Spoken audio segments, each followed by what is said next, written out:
Bonjour, alors je m'appelle Mina, c'est ma toute première vidéo, donc je vous demanderai un peu d'indulgence parce que je suis vraiment pas habituée à ce genre d'exercice du tout.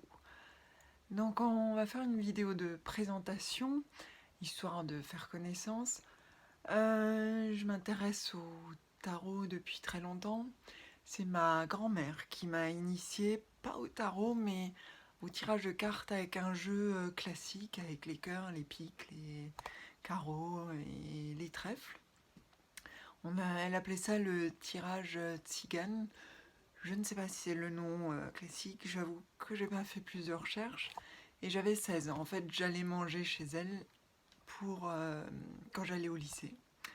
Et donc on se tirait les cartes. Un jour, elle a ramené un autre jeu qui est derrière moi, voilà, et que j'ai toujours gardé. C'est celui que j'utilise quand je tire les cartes. Pour moi, c'est celui de Yaga Lillier avec des dessins de Marina Carella. Et ça, c'est le livre de ma grand-mère, donc j'y tiens beaucoup. Et c'est celui que j'utilise uniquement pour moi. Donc, je suis tombée un peu dans les tarots par hasard.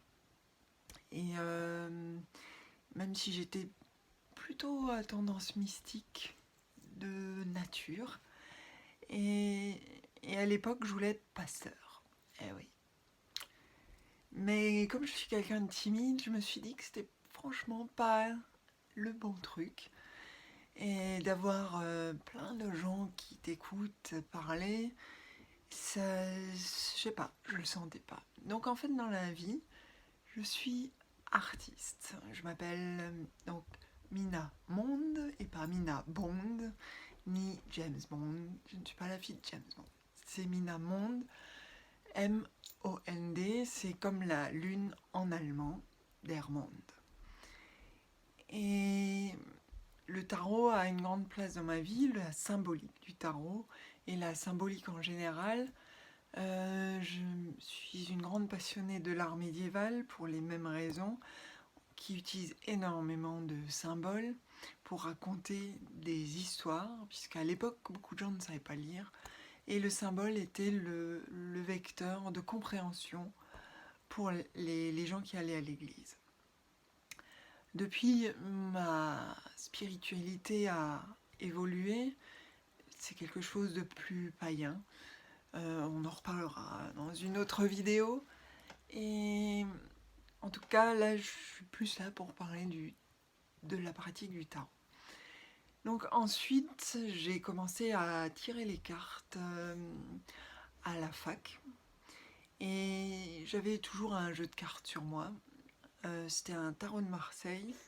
Ensuite, ma mère m'a offert un très beau tarot de Marseille qui a fait presque tous les bars de Strasbourg avec moi, qui a fait beaucoup de choses avec moi, qui a fait beaucoup de monde et avec qui j'ai eu beaucoup de bonnes et de mauvaises aventures à plein de gens différents. C'était vraiment chouette parce que tirer les cartes dans un bar, c'était toujours un moyen de rencontre sympa et surtout de connexion avec d'autres gens.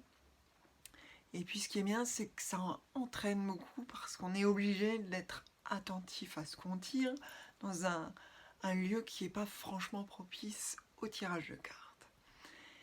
Ensuite, j'ai tiré aussi des cartes dans des boîtes de nuit, pour des soirées. Enfin bref, je pense que j'ai tiré les tarots dans des un peu des fois étranges, mais c'est toujours très intéressant. Et quand on sait le faire, on peut le faire absolument partout et presque pour n'importe qui. Donc ce jeu de tarot, ce Marseille qui m'a longtemps suivi, en fait on me l'a volé dans un tram. Je pense qu'ils ont pris le truc le plus gros qui était dans mon sac. Et c'était le tarot dans sa boîte.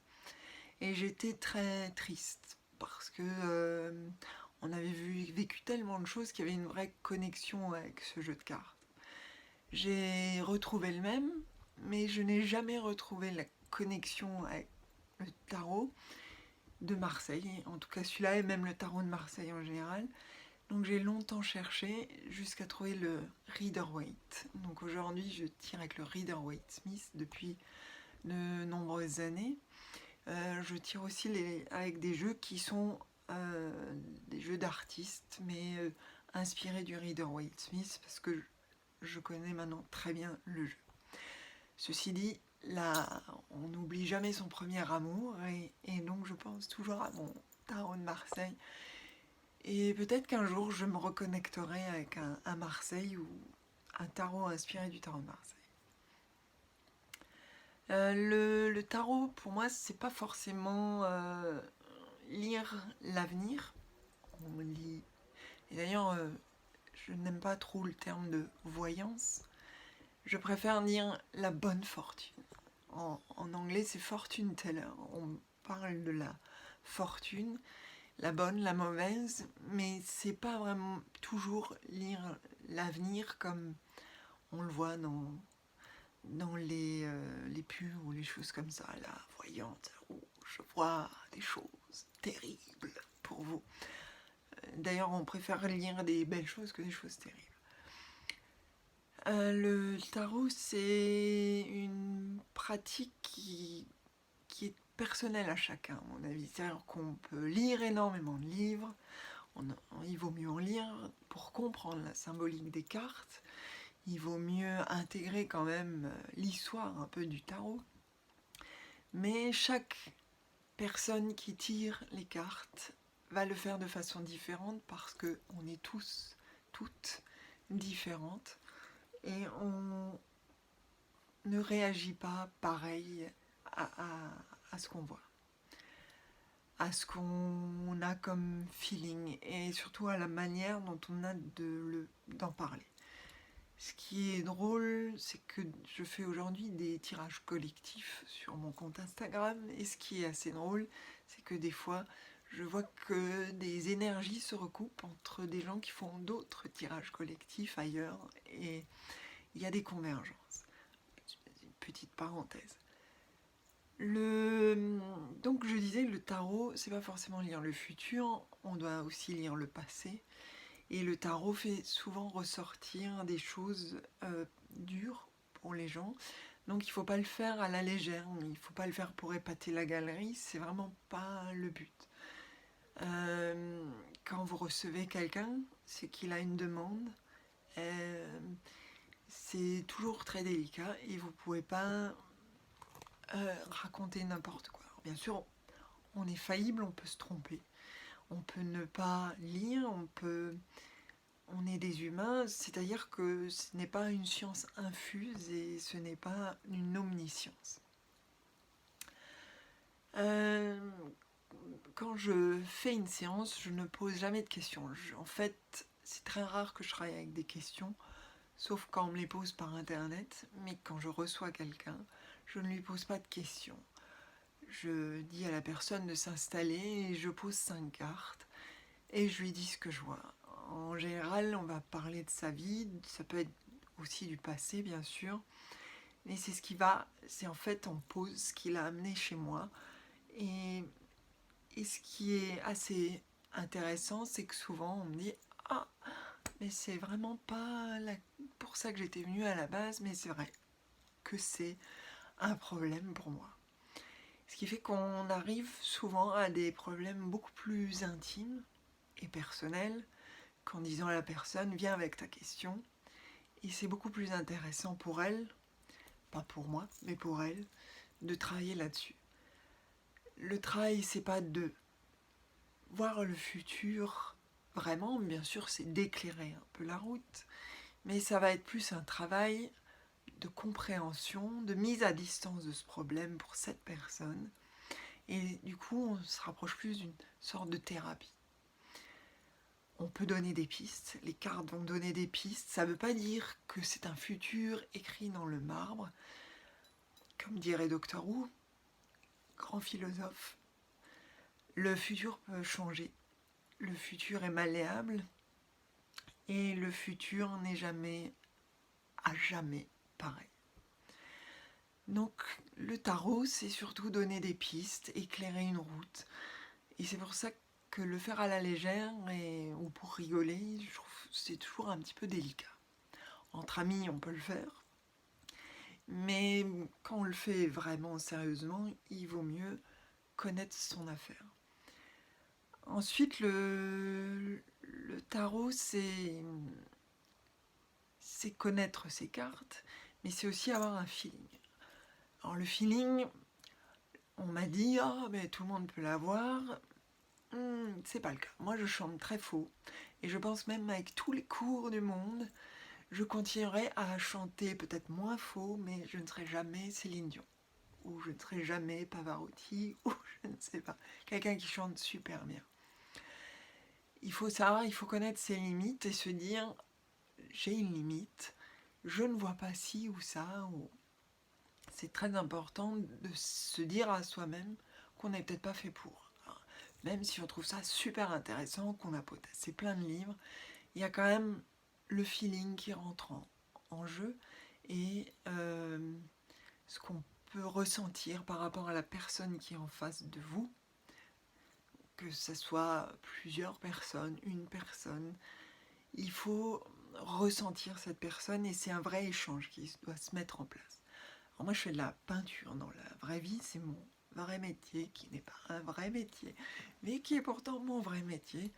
Et quand mes peintures sont des grandes peintures assez épiques et très remplies, et elles fonctionnent avec des flashs, c'est-à-dire que j'ai une vision de la chose, je ne fais jamais de croquis, et je pars là-dessus, et je construis ma chose, que ça fasse 4 mètres de long ou 50 cm de long. La taille, enfin plus c'est grand mieux c'est, mais la taille n'a pas d'importance. C'est comme tout. Oui, je fais des blagues cons aussi des fois. Et je disais donc que le tarot c'est un peu la même chose. C'est-à-dire qu'il faut ressentir, c'est pas le flash pouf, comme ça, mais il y a une connexion qui va se mettre en place. Et si on ne la ressent pas, c'est pas la peine de continuer. Alors, on peut s'entraîner, et c'est quelque chose qu'on doit entraîner quand on le sait. Mais si on sent qu'au bout d'un moment, ça ne marche pas, qu'on n'arrive pas à situer, je crois qu'il vaut mieux abandonner. Ceci, vous pouvez quand même continuer à vous intéresser au tarot. C'est toujours très instructif et puis la culture, d'où qu'elle vienne, est toujours bonne à prendre. Il y a quelques principes de base. On ne tire pas les tarots à quelqu'un qui a trop picolé parce que ça sera plutôt un peu chaotique. On essaye aussi loin qu'on peut ne pas tirer des cartes à quelqu'un qui a des problèmes psychiatriques. De toute façon, quand on a l'habitude, on le voit tout de suite dans un tirage de cartes parce que c'est souvent très chaotique. C'est un peu comme quelqu'un qui boit en fait. C'est que le tirage de cartes reflète un état d'esprit. C'est pour ça qu'un tirage de cartes, il faut le faire quand on est calme et quand on est reposé. Donc ça, c'est mes petits principes de base. Il ne faut pas le faire non plus avec quelqu'un qui a peur. Et ça, c'est la même chose pour le spiritisme. Donc je reparlerai aussi une autre fois, puisque je pratique et j'ai pratiqué longtemps le spiritisme. Mais le faire avec quelqu'un qui a peur, c'est toujours mauvais parce que le jeu ne peut pas être clair et ne peut pas se détacher des émotions. Ça peut paraître un peu bizarre, mais avec l'expérience, c'est la conclusion à laquelle je suis arrivée, c'est que comme le cœur est lié au cerveau, le tarot est lié aux sentiments et aux émotions de la personne qui va les tirer, donc du consultant. Donc il faut que ça soit de façon équilibrée, calme, posée, pas de stress. Alors moi, en général, aujourd'hui, je tire les tarots dans ma petite caravane que je vous présenterai un jour. C'est une petite caravane Iribapu qui est peinte entièrement avec un toit à la feuille d'or. Si vous voyez une petite caravane peinte avec des figures du tarot et un toit en feuille d'or dans un camping, c'est probablement moi. On la voit de loin. surtout quand il y a du soleil, et c'était bien chiant de mettre la feuille d'or sur le toit. Et ce qui est drôle là aussi, c'est que ça mène des conversations avec des gens dans les campings sur la représentation sur la caravane ou sur leur vie. Enfin, c'est toujours un bon vecteur de conversation. Qu'est-ce que je peux dire encore ? Donc je pratique le spiritisme, on en reparlera. Je m'intéresse beaucoup au folklore. J'essaye de faire des liens entre les folklores plus lointains et les nôtres. Ici, on en reparlera sur les questions d'appropriation culturelle, etc. Si vous vous posez la question de mon vêtement, non, ce n'est pas une sorcière, non. Je suis juste goth, groufti, corbac, batcave, appelez ça comme vous voulez. Mais c'est plus ce que j'écoute en musique qui joue que ce que je fais dans ma vie. Donc ce n'est pas du tout pour jouer à la sorcière, c'est vieux, ancien, pareil. Ça remonte à loin. C'est quand on écoute trop Bauhaus, on ressemble à ça. Mais en fait, je suis plus fan d'Einstürzen Neubauten, mais c'est très dur à prononcer. Donc pour continuer sur la chaîne, on va essayer de parler de choses très différentes, d'amener un peu de culture. On va pas parler que de tarot, on va parler de livres, je vous montrerai des jeux que j'aime bien, je vous parlerai d'art aussi, puisque c'est un peu ma matière première. Et que ma mère sera contente, j'ai fait des études pour. Et donc, on va essayer de faire un truc un peu sympa à mon image, hein, donc c'est cool, on se prend pas la tête. Si je suis pas maquillée un jour, je suis pas maquillée un jour. Si je suis maquillée comme aujourd'hui, c'est parce que je reviens sûrement d'un endroit quelconque avant. Mais c'est juste cool. Alors derrière moi, c'est mon espace sacré. Là, il y a mes jeux. Mais au-dessus, il y a mes pop. Et surtout, les Tardis. Time and space. Thierry Tarot, c'est un peu time and space. Donc, en dessous, là, vous pouvez souscrire à ma chaîne, toute récente. Si jamais vous avez un peu envie d'aventure, il y a aussi le blog sur lequel j'ai déjà écrit quelques articles. Si jamais vous voulez les lire, on peut même en discuter. Si vous avez des questions, posez-les. Et puis, je mettrai des liens en dessous, souvent, sur les choses dont je parle. Donc, je vais vous mettre le lien vers le tarot qu'utilisait ma grand-mère. Et parce qu'on le trouve encore un peu difficilement, mais s'il vous intéresse, il est encore un peu trouvable. Je suis un peu surexposée là. On dirait un vampire dans le soleil. Et donc, moi, je vous dis à bientôt pour une prochaine fois où j'essaierai d'être un peu plus détendue. Et ça va venir. Salut!